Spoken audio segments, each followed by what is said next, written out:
Baik, bismillahirrahmanirrahim. Assalamualaikum warahmatullahi wabarakatuh. Perkenalkan, nama saya Muhammad Fajar. Saya dari Tadis Bahasa Inggris semester 5. Kali ini saya akan mempresentasikan materi kita pada hari ini yang berjudul pembahasan kasus Bank Senturi atau analisa kasus Bank Senturi. Baik. Jadi sebelum membahas Bank Senturi secara dalam atau permasalahan Bank Senturi secara mendalam, kali ini kita akan membahas apa itu Bank Senturi. Bank Senturi didirikan pada tahun 1989 oleh Robert Tantular yang mendirikan Bank Senturi Interface Corporation atau disingkat Bank CIC. Tahun 1999 pada bulan Maret, Bank CIC melakukan penawaran umum terbatas pertama dan Robert Tantular nyatakan tidak lolos uji kelayakan dan kepatutan oleh Bank Indonesia.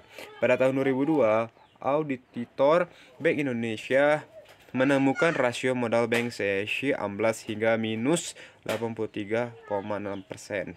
Dan CIC kekurangan modal sebesar 2,67 triliun rupiah. Tahun 2003, bulan Maret, Bank CIC melakukan penawaran umum terbatas ketiga. Bulan Juni, Bank CIC melakukan penawaran umum terbatas keempat. Pada tahun 2003 pun, Bank CIC diketahui terdapat masalah yang diindikasikan dengan adanya surat-surat berharga valuta asing sekitar 2 triliun rupiah yang tidak memiliki peringkat, berjangka panjang, berbunga rendah, dan sulit dijual. BI menyarankan merger untuk mengatasi ketidakberesan pada bank ini. Tahun 2004, 22 Oktober, dileburlah Bank Danpak dan Bank Piko ke Bank CIC. Setelah penggabungan nama tiga bank itu menjadi PT Bank Senturi Tbk, dan Bank Senturi memiliki 25 kantor cabang, 31 kantor cabang pembantu, 7 kantor kas, dan 9 ATM. Tahun 2005, pada bulan Juni, Budi Sampurna menjadi salah satu nasabah terbesar Bank Senturi Sabang Kertajaya Surabaya. Dan untuk slide selanjutnya itu permasalahan ada apa dengan Bank Senturi. Pada tahun 2008, Bank Senturi mengalami kesulitan likuiditas karena beberapa nasabah besar. Bank Senturi menarik dananya seperti Budi Sampurna akan menarik uangnya yang mencapai 2 triliun rupiah. Pada tanggal 17 November, Anta Boga Delta Sekuritas yang dimiliki Robert Tantular mulai tak sanggup membayar kewajiban atas produk discretionary fund yang dijual Bank Senturi sejak akhir 2007. Pada 20 November 2008, BI melakukan melalui rapat Dewan Gubernur menetapkan Bank Senturi sebagai bank gagal berdampak sistemik. Pada 21 November 2008 digelar rapat tertutup yang dihadiri oleh Menteri Keuangan Sri Mulyani sebagai Ketua KSSK, Raden Pardede selaku Sekretaris KSSK, Ketua Unit Kerja Presiden untuk pengelolaan program reformasi atau kita sebut sebagai UKP 3R, Marsilam Simanjuntak, dan Gubernur BI Boldiono sebagai anggota KSSK. Dan seperti kita mengetahui pada slide selanjutnya, yaitu dana bailout untuk Bank Senturi sekitar 632 miliar, kurang dari 6,76 triliun. Argumen pemerintah mengenai bailout yang dilakukan terhadap Bank Senturi yaitu pendapatnya yang pertama sistemik, dua keabsahan keputusan Menku yaitu Sri Mulyani, dan potensi kerugian.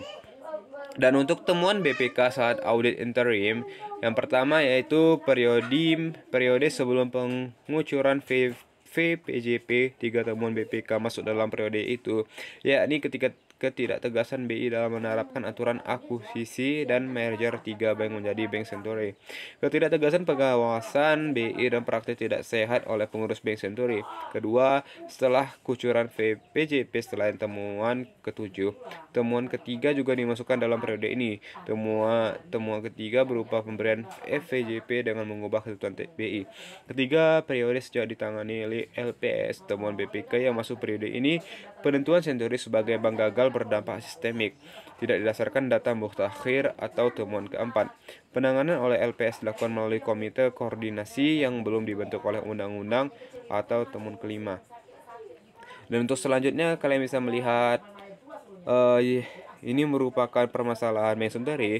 Bank Senturi tidak mengalami rusuh atau kepanikan dengan penarikan dana besar-besaran. Menurut JK, yang Senturi kalah clearing, dan itu bukan disebabkan adanya rusuh atau bailout yang dikeluarkan, dan tidak ada krisis ekonomi yang besar, dan Polri mendapat perintah penangkapan Robert Tular dari Wakil Presiden Yusuf Kala pada 25 November 2008, dan apa yang dilakukan Robert adalah murni perampokan uang nasabah yang curi lebih kurang dari 1,298 triliun rupiah yang disembunyikan di sejumlah negara dan sebagian sudah dibekukan. Dan itu permasalahan dari Bank Senturi. Dan untuk selanjutnya itu sidang paripurna DPR. Opsi yang pertama, A menyatakan pemberian fasilitas peminjaman jangka pendek atau FVJP dan penyertaan modal sementara atau PMS tidak bermasalah karena dilakukan untuk mencegah krisis dan sudah berdasar peraturan perundang-undangan yang berlaku. Opsi kedua, B menyatakan baik pemberian FVJP maupun PMS bermasalah dan merupakan tindak pidana. Posisi sikap fraksi 6:3 untuk menganggap bailout bermasalah, yaitu merupakan opsi B. 6 fraksi memilih opsi B, PKB, PD, dan PAN memilih opsi A.